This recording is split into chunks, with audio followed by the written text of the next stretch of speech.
through the city, yeah, you know I keep my dime riding with me while I'm these highs. We in the mix, dog. We in the mix, man. Yeah, we live too. So, Yeah. why are we here today? Because we got such high expectations for these Rockets. The Rockets. Man. So the question I want you to answer for me, and then I'm gonna answer it after you, is who is to blame if the Rockets fail? But in order to answer that question, the first thing we got to do is define what it means to fail. And so I got this equation, if you will. The Rockets, the Rockets made it to the playoffs last season after a drought and lost in the first round after 7 games to the Warriors. After that, another one. And after that, we made some moves. Bro.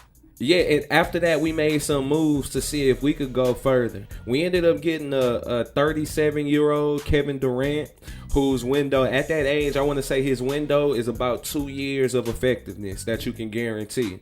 And so I think with that if you think about where we need to go in the next 2 years, that move to me says that we need to make it to the NBA Finals and win within the next 2 years. And so maybe this year ain't the do or die year, but this year, in order to show improvement, I think we got to make it to the conference finals. I don't even think you go get a 37-year-old Kevin Durant to just get past the first round and lose in the second. I think you got to make it to the conference finals. Am I tripping? Yeah. Nah, I think you're right on, bro. I was going to say the regular season wins, because we say 55, 56 wins on the season is what we were talking about earlier in the pods. But yeah, you're right, bro. I think at least contending at a conference title is a big deal. You know what I'm saying? So, I mean, we should be there. You got pound for pound one of the best scorers in the NBA ever, and you got to get there, bro. You got to get there. So if they fail to get to the conference finals, whose fault is it going to be? You want me to start? Yeah. All right, that's a bet. I think mine's a little off. I don't know if it's the right person to blame, because I like him so much, but I'm gonna blame Sengun, bro. I don't know why I want to blame Sengun, but that's who I want to blame, bro. Let me keep going. Let me get on my rant. So hey, Greeny nice, Lord. Shenguini? Greeny nice, Lord. You know what I'm saying? We always been talking about that. So it was really rough for me to go, man, I think he's a problem, bro. And the reason why is because we still don't really have a true offense identity, bro. Like we don't really have. I feel like every time down the floor, it's like we giving it to KD or it's just it's a toss up, and that's not gonna work for us, bro. And then we talked about Sengun bringing the ball down or the offense running through him, but it don't work to me, bro. My God, when he posts up at the 3-point line, it makes me angry, bro. I know it's probably a good move, and I know he's done it, and I know it's effective for him. But when he starts dribbling like that, it reminds me of somebody in 2K when I'm like, hey, bro, pass the ball. Yeah. Pass the ball, bro. I'm with you on that, bro. But I got to ask you, if I can agree with you that the offense don't really have an identity outside of just giving the ball to KD. Also, Sengun come down the floor when he bring the ball up. He come down the floor, and none of his passes lead to a score from that point. None of them do. They all he just passes it to the next guy, or he posts up from the 3. Wouldn't that fall on the coach?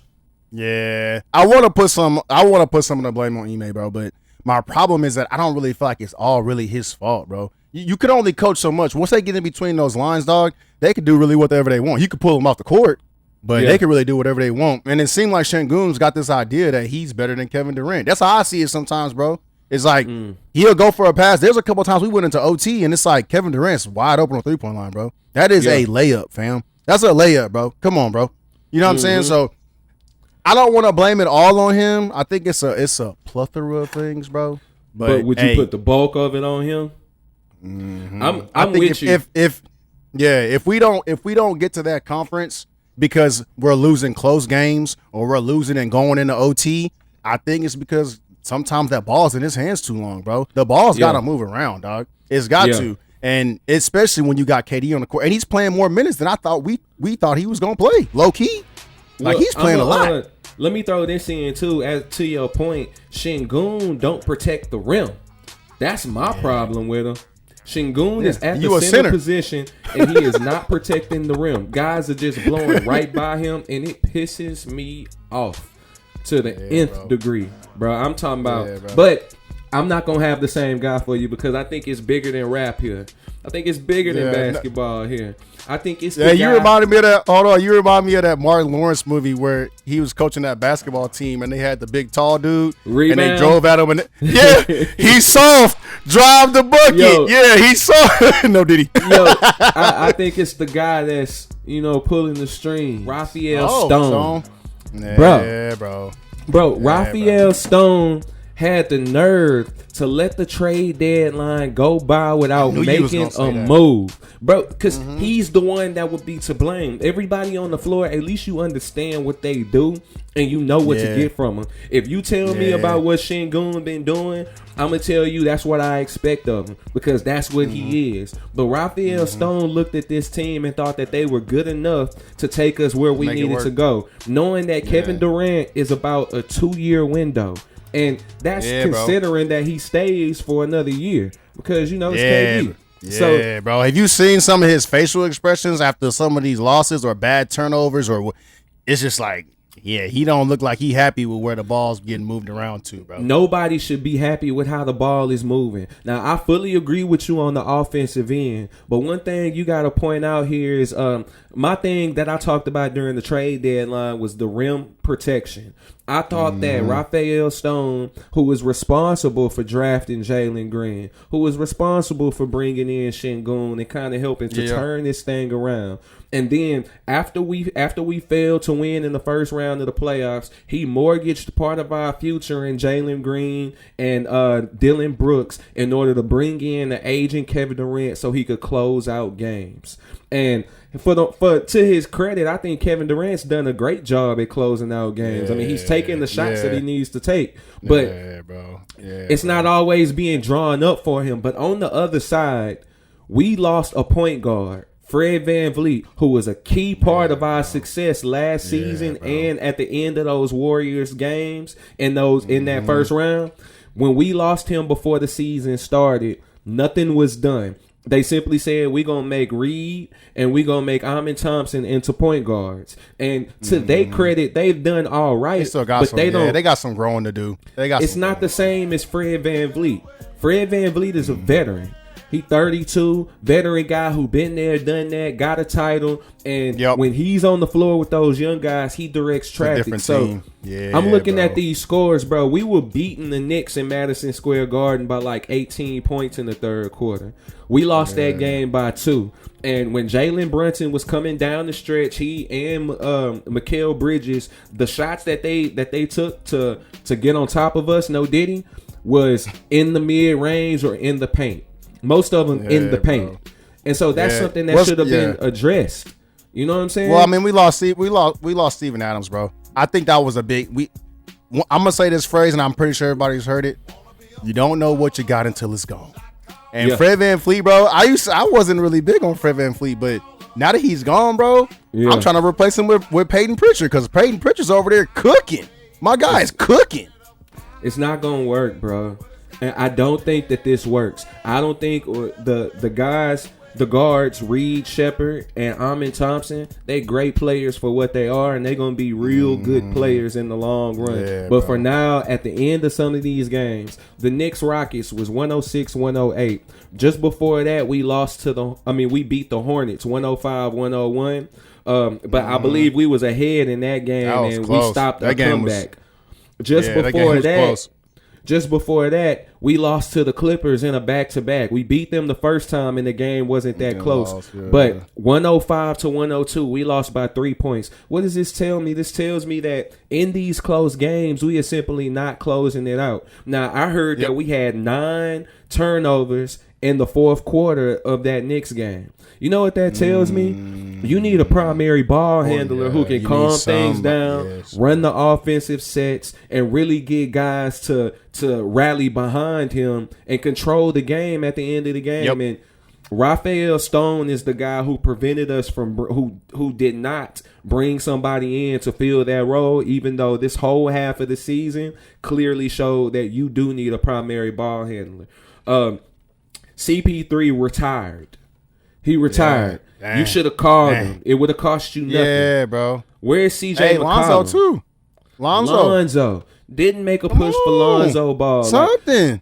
Bro. We don't need a superstar in that position. You need a specialist, a guy who can control the ball, make the right passes, run the offensive set, and get guys open. That's all I'm saying, bro. And it's frustrating that the whole trade deadline, we made all these videos about what they should do, and he did absolutely nothing. I mean, for me, it's I get nervous thinking if we're gonna make it to a conference, at least appearance, but.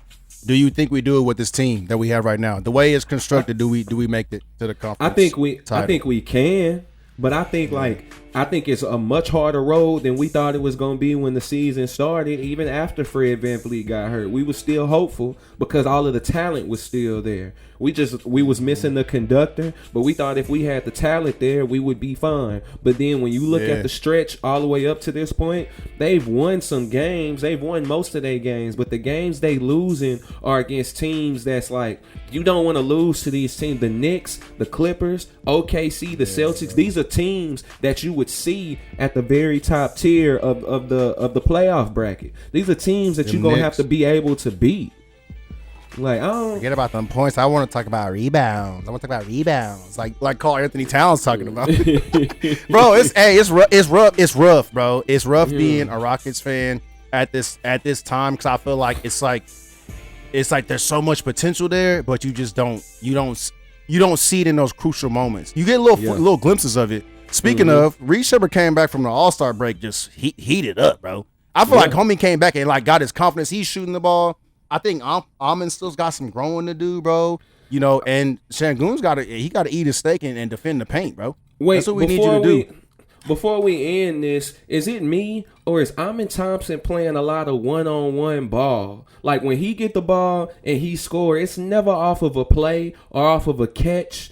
Like only on the fast breaks, but when he got the ball in the half court sets, he's looking around first to see if there's a pass he can make, if KD's open, if Şengün's open. But if not, he just go one-on-one. Right. And that's just not what a veteran point guard would do. A veteran point guard knows how to manipulate the defense and the positioning of the guys on offense in order to make the best thing happen. If we don't make it to the conference finals, Rafael Stone just screwed us. I'm blaming Rafael Stone. Hey, I think you're right, bro. I think I'm gonna roll with what you saying because I like Şengün, bro. I just think he needs to switch his game up a little bit. But I think I agree with you, bro. Is, and Rafael Stone knew who he was when he decided to stay pat at the trade deadline. So that's all I'm saying. At least Şengün ain't giving you something you ain't expect from him. He's him. He's doing him. Yeah, bro. So, bro. Hey, regardless, it's H-Town. Always.